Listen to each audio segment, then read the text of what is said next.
नमस्कार, मी राजेश अरुण, 153 तहसील विधानसभेचा मनसेचा उमेदवार। आता मतमोजणी सुरू होती। आतमध्ये आपले सगळे काउंटिंग एजंट सगळे आतमध्ये होते आणि त्यांना असं निदर्शनास आलं की त्या मशीनमध्ये घोटाळा आहे। त्याचं कारण एवढा त्यांच्या समोर मशीन जेव्हा आली त्या मशीनला 3-3 सील असतात, एका मशीनला एकच सील होतं। त्यांना विचारण्यात आलं एकच सील का, तर त्या निवडणूक निर्णय अधिकाऱ्यावर हा एकच असू शकतं। त्यामुळे एक गोष्ट झाली, प्रत्येक मशीनचा जो चार्जिंग असते तर काही मशीनचं चार्जिंग 99%, काही मशीनचं चार्जिंग 70%, काहीचं 60%। अहो एवढ्या 2-2 दिवस मशीनचा चार्जिंग 99% कसं असू शकतं? संशयास्पद गोष्ट आहे। सगळ्यात मोठी गोष्ट, मी जिथे राहतो माझं घर, माझ्या घरात 4 मतं, माझी आई, माझी मुलगी, माझी पत्नी आणि मी, तिथे आम्हाला काही 2च मतं। म्हणजे माझ्या आईने किंवा माझ्या पत्नीने किंवा माझ्या मुलीने मला मतदानच केलं नाही, मी स्वतःला मतदानच केलं नाही। अशा प्रकारचा सगळं आतमध्ये घोळ आहे। गेले अनेक वर्ष आम्ही राजकारणात काम करतोय। या मतदारसंघामध्ये प्रत्येक माणूस सांगतोय की आम्हाला बदल हवाय, आम्ही जो विद्यमान आमदारांना कंटाळलोय, ते आम्हाला नको आहे, आम्हाला बदल करायचा आहे। पण मतदान गेलं कुठे? प्रत्येक यादीमध्ये 2-2, 3-3, 9-9, 10 मतं फक्त, आणि आमचे कार्यकर्ते त्यांची घातली मतं नाही मिळाली, असा घोळ आहे। मी ज्या काउंटिंग मध्ये जे भटकले एजंट होते त्यांना मी सांगतो की आपण आपलं मत मांडा। इलेक्शन्स बंद करून टाका, अतिशय संताप आलेले, बंद करा इलेक्शन्स। दरवर्षी हे होणार असेल ना तर अजिबात गरज नाही। मागच्या 5 वर्षापूर्वी आमच्या 8 मशीन फ्रॉड निघालेल्या, नंबर वेगळे, तिकडे नंबर वेगळे, आमच्याकडे पोलिंग एजंटचा नंबर वेगळा, तरी हे लोक म्हणतात प्रोव्हिजन आहे, असंच करायला लागेल। आता ऑब्जेक्शन घेतलं तर ते IAS officer is not ready to listen at all. साहेब, जर या गोष्टी होणार असेल ना तर ह्या लोकांना दरबार वेळ होत असेल, किती तुमचाही वेळ जातो, आमचाही वेळ जातो। पक्षाचा इझी घ्यायला लागलेत आपल्या पक्षाला, हे नाही चालणार अजिबात, खूप इझी घ्यायला लागलेत। मग इलेक्शन कॅन्सल करा। ते गणपत पाटील नगर मध्ये जिथे अजिबात कामं झालेली नाही तिथे लीड येतो। 3 नंबर वॉर्ड मध्ये जनकल्याण मध्ये तिथे मनीषाताईंना अजिबात येऊन दिलं नाही, प्रचाराला येऊन दिलं ना, आम्ही प्रचार करून देणार नाही। त्या वॉर्ड मध्ये त्यांना लीड मिळतो, कसा मिळतो? उमेदवाराला 3 उमेदवाराच्या 163 मध्ये 2च मतं का? आई बहिणीची, बायकोची, घरातली, आजूबाजूची लोकांची मतं नाही मिळाली? 30 वर्ष राजकारणात म्हणजे एका वर्षाला 1 मत, हेच केलंय। हेच होणार असेल तर कशाला इलेक्शन करताय?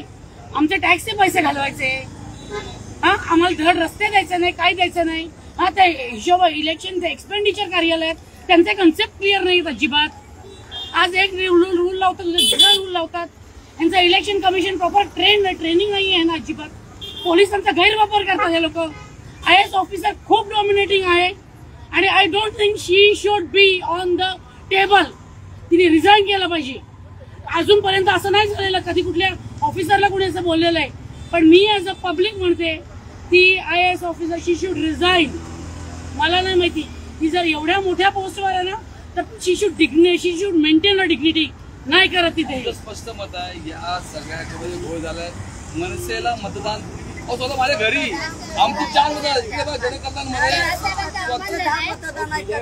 मध्ये 10 पैकी फक्त 2च मतदान होईल। असं या सगळ्या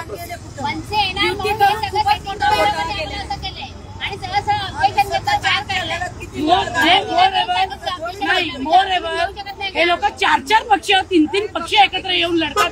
अरे हिम्मत असेल तर आमची एकट्याने लढा ना, मग दाखवतो तुम्हाला आमची काय ताकद आहे ती। आम्ही जर ठरवलं ना तर इथून कुणाला बाहेर जाऊन देणार नाही, अख्खी ताकद लावू मनसेची। आम्ही शांत साहेब आहेत ना, शांत, त्याच्यामुळे आम्ही शांत।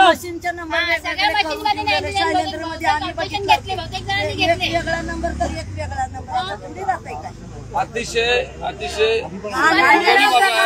लोकशाहीला कलंक आहे आणि आम्हाला दुर्दैवी वाटतं जिथे आम्हाला आम्ही राहतो त्या ठिकाणी 2-2, 6-6 मतं। मला वाटतं हे एक्सपेंड जर केलं तर बरोबर PPHS एक्सपेंड करतात, चला